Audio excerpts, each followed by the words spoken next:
Começa hoje o curso de filosofia do ensino médio. Nós estaremos juntos nesta jornada. Aproveite e bons estudos. Você vai assistir a teleaula de número 1.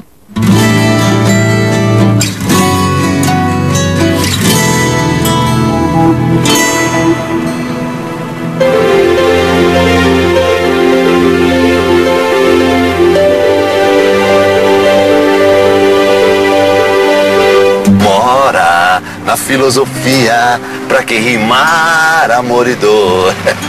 Tô indo pro meu ponto de táxi. Tá na hora de começar o batente. Mas olha só essa cidade. Todas essas pessoas estão indo pra onde? Quando eu nasci, me deram o nome de Sócrates.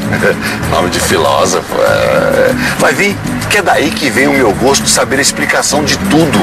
Minha mãe disse que quando eu nasci, eu já saí assim curioso, com o zoião arregalado pro mundo. É o espanto, menino. Por que o mundo existe? Por que ele é do jeito que é? Qual o sentido da vida?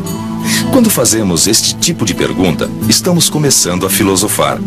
Filosofar é buscar uma explicação que dê sentido às coisas da vida. É uma busca sem fim.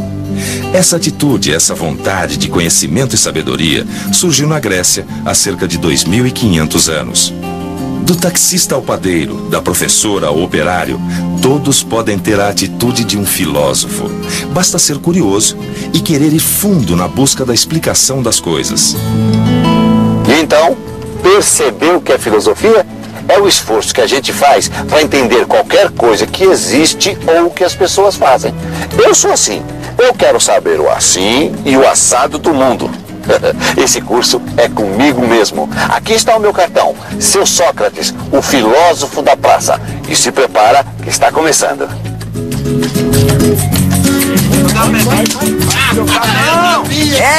Não vi ele olhando ainda, que isso? Que eu sou criança. Opa, minha vez. Você tá com 6? Alô? Sim? Pois não, 15 minutos. 15 minutinhos, muito obrigado. Retona ele, Vladimir. Tem que trabalhar aqui, vai. Quem tá livre? Opa, sou eu mesmo. Por favor. Tchau. Vamos jogar uma? Onde é que nós vamos? Pra Oca, no Parque Ibirapuera. Oca, é. Desculpe a curiosidade, mas falando em Oca, o senhor é filho de índio, não é? Sou metade pancararu. Pai índio e mãe branca. Pancararu, é. Onde é que eles ficam? Os pancararus são de Pernambuco, mas tem muitos aqui em São Paulo. Eu nasci aqui mesmo na cidade. E não foi numa Oca, né? Não. Oca agora é só mesmo no Ibirapuera. Ah, o senhor se importa com rádio? Não. E hoje, não se esqueçam, tem eclipse da Lua. Às 7 horas da noite, a Terra estará exatamente entre a Lua e o Sol. A palavra eclipse vem do verbo grego ekleipo, que significa desaparecer. É um evento astronômico, quando um corpo celeste se sobrepõe a outro, da perspectiva de quem enxerga, claro. Geralmente se fala em eclipses solares, quando a Lua é vista da Terra passando por cima do Sol. E eclipses lunares, quando a Terra se coloca entre o Sol e a Lua, projetando a sombra na Lua. Você sabia que, no passado, as pessoas ficavam assombradas com os eclipses? Achavam que era um presságio, um sinal de desgraça e catástrofe. Essa era uma das muitas crendices associadas aos astros antigamente, minha cara Magnólia. E agora, a pergunta do dia. Quando se diz que uma pessoa é lunática, é por quê? A. Ela mora numa cratera lunar. B. Ela é louca de pedra. Ou C. Ela já pisou na Lua. Quem acertar a resposta e explicar o seu porquê vai poder assistir ao eclipse aqui da torre da nossa emissora. Visão panorâmica com direito a acompanhante. Programa romântico, hein? E agora, como diz o Gilberto Gil, hoje a gente precisa ver o luar.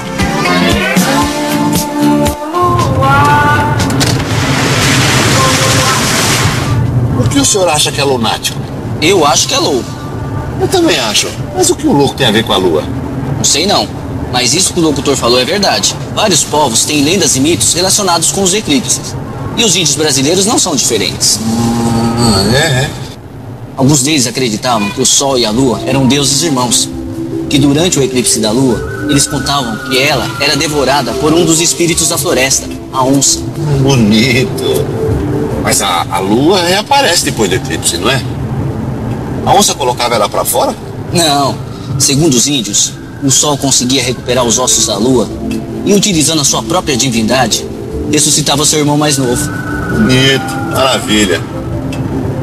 Os mitos indígenas explicam a origem do mundo, das mulheres, dos astros, enfim, de tudo que existe na face da Terra. É o sentido da existência. Vamos pensar um pouco. Há muito, muito tempo, os homens não conheciam fogo. Viviam com frio, seus alimentos não eram cozidos. O fogo pertencia unicamente aos deuses. Um dia o fogo foi roubado e entregue aos homens. Os deuses, furiosos, resolveram castigar a humanidade. Criaram uma mulher, de nome Pandora, a quem foi entregue uma caixa cheia de coisas maravilhosas, mas que nunca deveria ser aberta. Enviada aos homens, Pandora, cheia de curiosidade, um dia abriu a caixa. Dela saíram as doenças, as pestes, as guerras e a morte. E foi assim que o mundo dos homens ficou cheio de males e desgraças. Esse mito explica a origem dos males que afligem a vida dos homens. Mas este não foi inventado por um povo indígena do Brasil. Ele é a criação dos gregos antigos. É uma história com mais de 3.000 anos. Bom, os mitos eram uma forma de um relato, né? Uma narrativa, uma história, sempre no formato do ouvir dizer que, né? Que tinha como objetivo mostrar, oferecia um certo tipo de conhecimento para o grego comum, né? Sobre sua origem, né? Sobre os seus fundadores, né? Sobre os seus heróis, né? Sobre os deuses. Eu não entendi qual é a diferença entre mitologia e filosofia.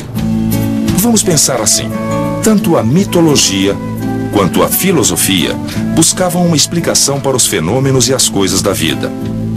A primeira, a mitologia, usa a imaginação, enquanto a segunda, a filosofia, usa a razão.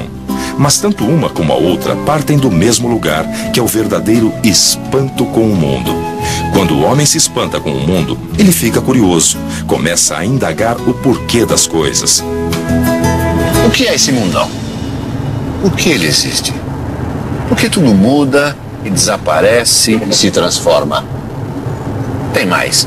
Eu não entendi essa história da diferença entre mitologia e filosofia, não. Calma, calma, seu Sócrates. Vamos lembrar o seguinte. Uma hora, os mitos não eram suficientes para explicar os fenômenos do mundo. Por exemplo, você não acredita que hoje à noite tem eclipse porque a lua vai ser devorada por uma onça? Você quer outra explicação, não é? Pois então, passou-se a fazer uma investigação mais rigorosa dos fenômenos. Isso aconteceu na Grécia, 6 séculos antes de Cristo. Foi quando nasceu a filosofia, que em grego significa amizade pela sabedoria, ou amor e respeito pelo saber. Os gregos foram os primeiros a buscar explicações dos fenômenos naturais sem a ajuda de deuses ou seres sobrenaturais. O filósofo Platão, por exemplo, já propunha novas explicações para os movimentos dos astros no céu. Os gregos compreenderam que um eclipse era um jogo de sombras no céu. Nós, ocidentais, costumamos dizer que a filosofia nasce na Grécia Antiga por volta do século V a.C. É quando as explicações do mundo deixam de apelar aos mitos, aos deuses, à religião, a lendas, e começam a procurar se fazer em termos da razão. Ou seja, começa a pergunta por quê? Por que isso aconteceu? Por que são as coisas assim? E quando começa a pergunta por que, não para mais. A filosofia vai daí em diante sempre procurar explorar o porquê das coisas, dos fenômenos, das ações. Olha lá, chegou. Tchau, gente. Bom dia, seu Sócrates. Bom dia, dona Matilde. Tudo bom? Tudo bem com o senhor? Graças a Deus. Então tá bom. Dona Matilde, a senhora sabe o que o louco tem a ver com a lua? Louco e lua? É.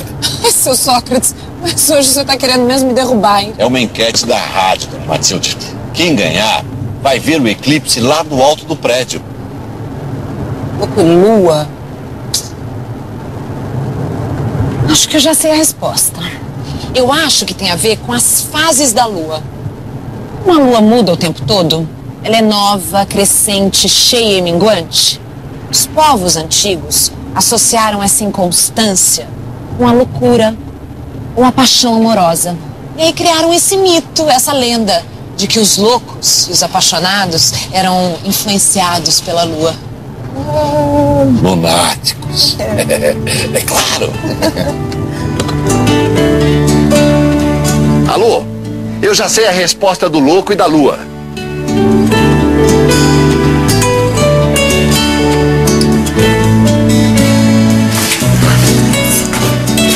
Olha lá. Está começando? É? Oi, Fátima. Que bom que você aceitou meu convite. Você sabia que a lua é o astro dos namorados? E Sócrates? Lá vem você de novo?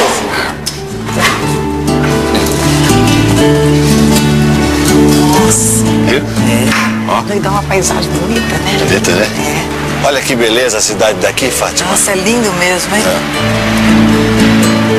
Olha lá, Sócrates. Já começou. Que coisa linda. Lindo. É um jogo de sombras no céu, né? Nossa, é lindo. E para você que está acompanhando este incrível eclipse da Lua, aqui vai um presente super especial. A Lua, na voz de um dos cantores mais queridos do Brasil. Luar como esse do sertão. E atenção, se liga aí que é hora da revisão. Na teleaula de hoje, aprendemos sobre a origem da filosofia. A filosofia nasce do nosso espanto com o mundo, da vontade de explicar o porquê das coisas. Você viu que a mitologia também é uma maneira de explicar o mundo, mas de um jeito fantasioso, com a ajuda de deuses e entes sobrenaturais. A filosofia nasceu na Grécia como uma tentativa de explicar o mundo de uma maneira mais racional. Seu significado em grego é amizade pela sabedoria, ou amor e respeito pelo saber. Cada um de nós é filósofo quando busca respostas para suas questões e problemas. Mas o filósofo é amigo do saber, não o dono do saber. Ele sabe que nunca vai encontrar a verdade ou a explicação definitiva das coisas.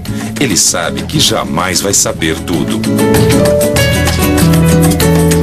Certas atitudes fazem um filósofo, assim como o seu Sócrates. Reflexão, curiosidade, ser questionador, às vezes ser radical. O que quer dizer ir até as raízes, até o fundo das coisas. E radical, esse curso vai ser. Ah, vai. Pode esperar.